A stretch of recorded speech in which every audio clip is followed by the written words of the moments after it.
I burst out of the cabin, stumbling into the open air, as if I had escaped a tomb. The fog pressed thicker now, wrapping itself around me like wet cloth, muffling every sound except one. Whispers. They came from every direction, weaving between the trees, 1,000 voices murmuring at once. Some were soft, almost pleading. Others hissed with anger, words twisting into shapes I couldn't understand. But one voice cut sharper than the rest. Alex.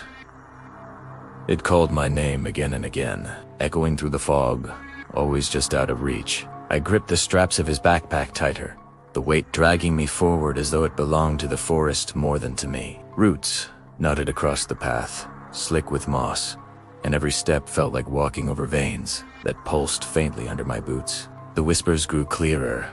The deeper I went, they weren't just in the air anymore. They were inside me, brushing against my thoughts like cold fingers. My chest tightened, and I tasted iron on my tongue.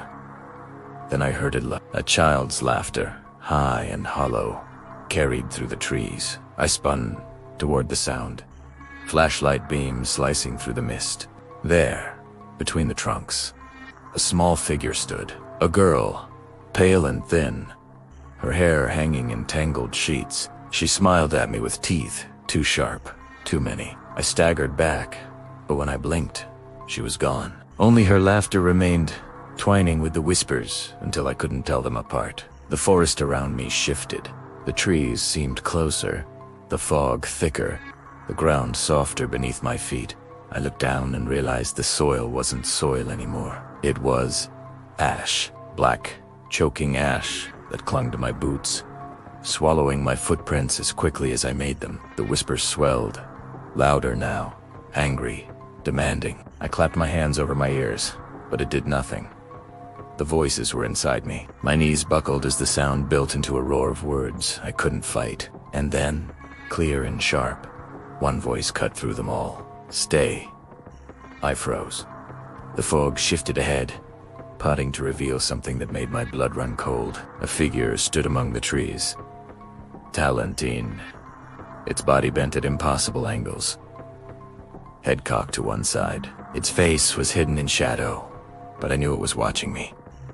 The whispers fell silent. All at once, the forest held its breath. The figure raised a hand, impossibly long fingers curling toward me in a gesture that was both invitation and command. My legs moved on their own, one step forward, then another, until I was almost within reach. The hand stretched closer, fingertips nearly brushing my chest. And then, in the silence, I heard Alex's voice again, desperate this time. Don't follow. To be continued.